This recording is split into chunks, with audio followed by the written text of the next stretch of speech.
After Madrid won their 15th Champions League title along with a dominating performance in La Liga where they were 10 points clear of Barcelona last season, I thought Real Madrid would be the undisputed kings of La Liga, where no one would come close to them in the league, and their only rival for the Champions League trophy would be Manchester City. I mean, with Vinicius looking like the best player in the world, Jude's immaculate first season, and then along with that, the most talked about player in the world, Kylian Mbappe, finally joining them, I thought Carlo Ancelotti would have a blast managing the best attack in world football, dominating Spain and the rest of Europe. However, it's not been that way, as Hansi Flick's appointment to replace Xavi as Barcelona's manager would completely change, well, everything. See, many people were upset that Xavi wasn't given more time as he won Barcelona their first league title in a while. Well, a while is like 3 seasons for them. But with Barcelona fans begging for their club legend to stay, it was a whole saga within itself, as first Barcelona's board would kindly ask him to leave at the end of last season. But then they switched up and said they wanted to extend his contract. But then finally, at the end of it, Xavi would leave, and well, they haven't looked back since. And well, that is because Mr. Flick seems like he knows exactly what he is doing.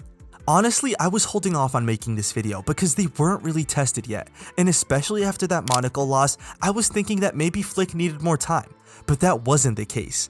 I mean, dominating Bayern 4-1, and then the following match in El Clasico, keeping Mbappe and Vini scoreless, while Lewandowski, Rafinha, and Yamal run riot to make a statement of winning 4-0 just a couple days after is just, well, stunning. Like, I'm actually stunned by how good Flick's system is. But let's go over how he is doing so good, and what is going on in Barcelona's favor to make them the best team in Europe right now. And well, it all starts with the brand new game plan Flick has brought in. Ditching the old tiki-taka system, he would state in an interview after the Madrid win, "I studied the Dutch football school a lot and learned about Johan Cruyff. I am not far away from the idea Barca has played before when they had this unbelievable success with Cruyff and later Pep." And honestly, I believe him. This guy probably got an A+ on all of his tests because what he is doing is unbelievable. First, let's start off with that insane defensive tactic with the offside trap. I mean, it may sound risky, pulling it off against players that are very fast, such as Vini or Mbappe, but it works perfectly, catching Mbappe offside 8 times, which is a career high for him. But Barcelona didn't just succeed doing this against Madrid. In fact, they have the most offsides drawn this season by a team in the top 5 leagues with 76. And I mean, second place Brighton isn't even close with 35.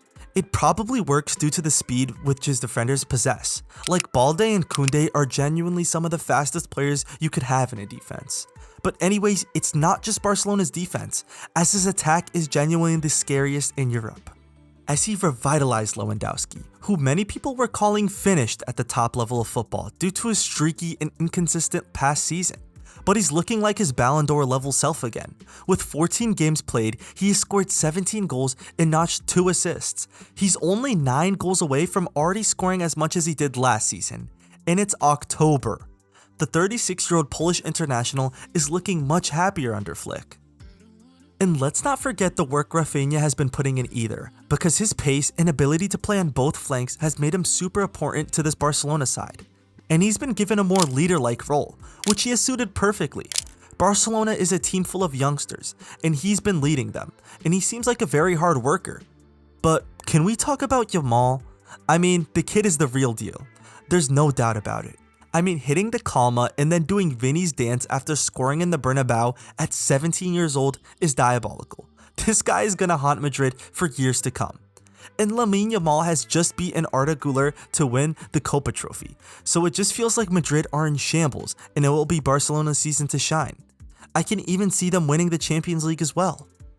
But I know that Barca fans got emotional seeing Leo Messi comment on their Instagram post stating, "What a beautiful victory." And Barcelona has been having a lot of those beautiful victories, as their league form is great, beating good teams like Villarreal 5-1, Sevilla 5-1, and then first-time Champions League participants Girona 4-1. I could go on and on. This would make Flick win Manager of the Month for October, which was completely deserved in my opinion. And they're doing all of this without playing in the Camp Nou, as it is getting rebuilt right now. So just imagine how the new stadium will help the morale of the side, as the stadium they're currently playing in has a capacity of 55,000 and when the Camp Nou gets completed, it will be state of the art and have double the capacity. And it looks beautiful. And with news coming out that Vinny Jr. will come second in the Ballon d'Or, the whole Madrid side has reportedly decided to skip the ceremony held in France. And for some reason, I think Barcelona's win has played a part in this, as Madrid keeps struggling this season, with losses against Lille in the Champions League and now this. And of course, losing in the quarterfinals of the Copa America to Uruguay hasn't helped his case at all. And I'm not bringing this up because I want to make Madrid fans my enemy, but it looks like one team is crying and the other is flying. I mean, seriously. But if you guys want to see more videos like this, just like and comment, and don't forget to subscribe.